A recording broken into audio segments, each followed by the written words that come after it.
Karena sesungguhnya kuburan itu bukanlah tempat peristirahatan yang terakhir. Kuburan itu hanyalah awal persinggahan dalam perjalanan panjang di negeri akhirat. Di dalam hadis yang diriwayatkan Imam At-Tirmidzi dari sahabat yang mulia Utsman bin Affan radhiyallahu anhu, Rasulullah sallallahu alaihi wasallam bersabda, "Innal qabra awwalu manazilil akhirah. Faman naja minhu fama ba'dahu aisaru minhu. Wa man lam yanju minhu fama ba'dahu asyaddu minhu." Sesungguhnya kuburan itu adalah persinggahan yang pertama dalam perjalanan di negeri akhirat. Maka barang siapa yang selamat dikubur, perjalanan berikutnya semakin mudah. Dan barang siapa yang tidak selamat dikubur, maka perjalanan berikutnya semakin berat. Kemudian Nabi SAW mengatakan, "Ma ra'aitu manzaran qat illa wal qabru afdha minhu." Tidaklah aku melihat suatu pemandangan yang mengerikan kecuali kuburan itu jauh lebih mengerikan darinya.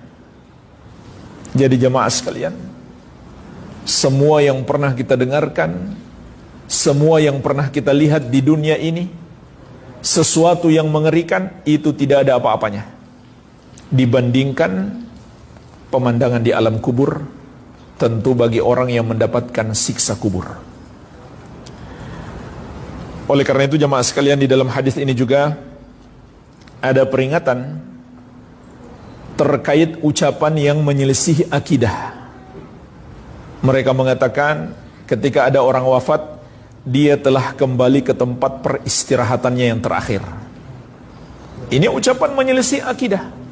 Karena Nabi SAW mengatakan di dalam hadis ini bahwa kuburan itu hanyalah tempat persinggahan yang pertama, bukan peristirahatan yang terakhir. Jadi ini kesalahan yang pertama, seakan-akan kuburan itu akhir dari segalanya. Kesalahan yang kedua, siapa yang bisa memastikan mayit itu sedang beristirahat? Justru malah yang terjadi bisa saja sebaliknya. Di alam kubur hidupnya lebih menderita. Jadi rugi sekali seseorang itu. Di dunia sudah hidup susah, di kubur bukannya senang, nyaman hidupnya, tapi malah lebih sengsara. Ini juga perkara gaib. Nggak mungkin kita tahu orang itu hidupnya sedang beristirahatkah atau justru sebaliknya mendapatkan azab yang sangat pedih di alam kubur. Nah, kesalahannya lebih parah lagi kalau orang itu orang kafir, lalu diberi label almarhum. Apa artinya almarhum?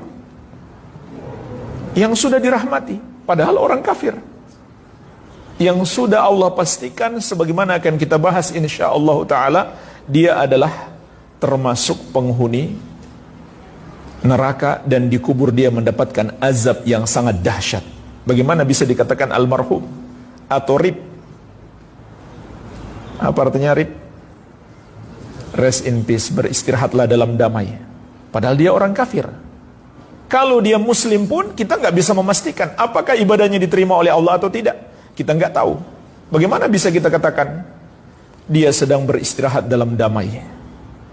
Kemudian kesalahan yang keempat pada ucapan ini juga termasuk tasyabbuh, menyerupai orang-orang kafir.